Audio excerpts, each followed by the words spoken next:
we have got, speaking of players who will be involved in this tournament, got a little bit of correspondence, 2 emails, if you wouldn't mind helping me out with them. The first one actually came in just this morning, and it is about a comment. Oh, I shouldn't say a comment. It's not even a mini rant, it's a rant, a full rant that I let out about Anthony McGill a few episodes ago. And speaking of politely disagreeing, this is from Hugh Grant, and I've got to say, he's made some excellent points. He's put them together really well. This is... Is that the real Hugh Grant then? I don't know. He says no. All right, okay. He says no. That's what he wants us to think. That's what he wants us to think, yeah. Let me find the email and I'll read it out, because, you know what, he's made some good points and made them in a very respectful way. We can have a polite disagreement. Yeah. But I think he's made some good points that have made me, well, just think twice. And that's the point of debate. Yes. So I'll just read this out. Hi, Dan. I hope you're doing well. As a regular listener and an occasional correspondent to your podcast, I was very surprised to hear the strident views you expressed on Anthony McGill during episode 67. Before providing my perspectives on that, I would acknowledge that one of the things I admire about you is that you don't shy away from expressing your views of the character flaws of players. And in that regard, I strongly agree with the views you have previously expressed on players such as Ronnie O'Sullivan and Ali Carter. I will also admit up front that I am a fellow Scot and a strong fan and admirer of Anthony McGill, so I acknowledge that there is likely to be a touch of unconscious bias in my views. Having said that, I would like to provide an alternative view to the view that you presented on Anthony McGill. Your views on Anthony appear to have been predominantly based on the incident during his second-round match with Jamie Clarke during the 2020 World Championship. In my view, the issues surrounding that incident were much more nuanced than the one-sided perspective that you presented in your podcast. For example, you suggested that the incident would have been avoided if Anthony had simply adopted the approach recently demonstrated by Michael Holt, i.e., politely asking his opponent to refrain from moving when in his eye line. Well, from what I've heard from various independent commentators, apparently Anthony did exactly that on a couple of occasions before the eventual flare-up ensued. However, unlike Michael Holt's opponent, Jamie Clarke continued to distract Anthony. I therefore humbly suggest that it was Jamie's repeated offences that eventually triggered Anthony to escalate the issue, rather than Anthony being aggressive from the outset, as you suggested. I think it is also important to highlight that Anthony was not alone in raising concerns regarding Jamie's behaviour and poor table etiquette. Earlier in the same tournament, Gentleman Joe Perry, got extremely angry and made a similar complaint about Jamie's repeated distracting behaviour. Clearly, Jamie had a track record of poor table etiquette, even if it was unintentional, and McGill's frustration didn't arise in a vacuum. Also, Jamie's provocative tweet between frames, "You want to dance, let's dance," was clearly unprofessional and was described by various respected commentators as needlessly provocative and very childish. Based on my research on the issue, I believe that most independent observers felt that more fault lay with Clarke than McGill. Anyway, I suggest that the best judges of Anthony's professionalism and sportsmanship are other professional snooker players. In that regard, I suggest you will struggle to find a single professional snooker player, past or present, who shares your views on Anthony's sportsmanship.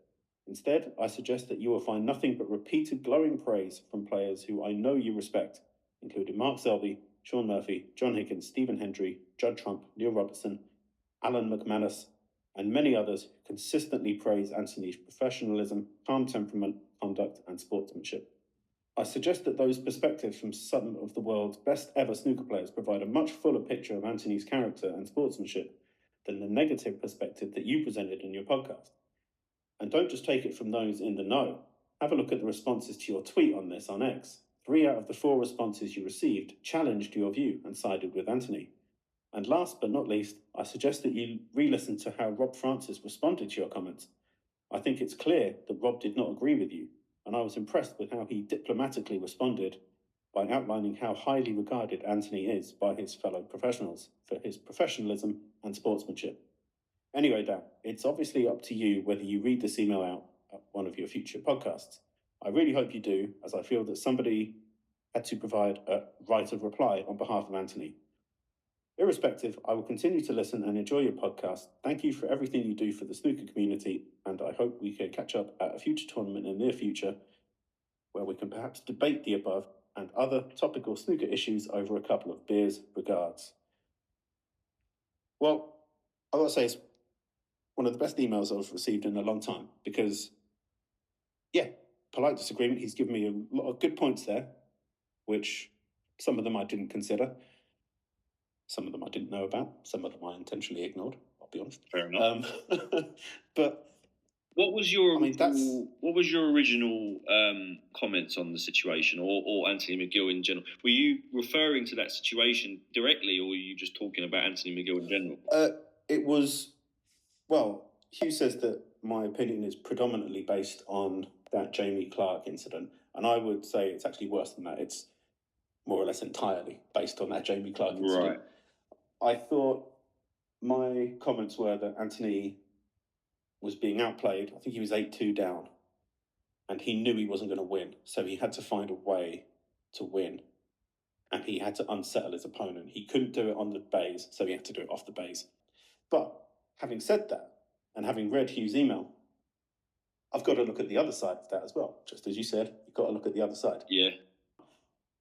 I remember that tournament because I remember that there were comments at the time that he'd done it against Joe Perry, and that he'd done it, and he'd had this kind of repeated offending in the qualifiers as well. Now I can't quote that, I can't find you the source, but I did around that time actually side with Anthony McGill because I thought that if it's happened before, then it's obviously no smoke without fire. There's a common denominator there, yeah. Yeah, no smoke without fire. But I didn't. But a very well written email, actually. Yeah, exactly. There's some really good points in there. Okay, we disagree, but he's given me. I completely forgot about the Joe Perry factor. I'd heard about that. I completely forgotten about it, but I do remember that. Yeah. Yeah, I remember it being spoken about. I think Colin Murray on Eurosport at the time had raised that point, but it's quite a long time ago now, so I had forgotten about it. And another good point that Hugh makes there is the tweet from Jamie Clark. If you want to dance, let's dance. Yes, it is childish. It's needless. You don't need to do that. Do your talking on the table. And in hindsight, given that he lost the match, he looks pretty foolish. Like, if you're going to tweet that, you need to win. You need to back up. I can see there are some points that I missed there. And yeah, I've learned something new. I completely forgot about the Joe Perry factor. I did brush over the immaturity of Jamie Clark's social media tweet. Mm-hmm. It's nice and interesting point. And Hugh is right. You can tell that Rob was surprised by my words.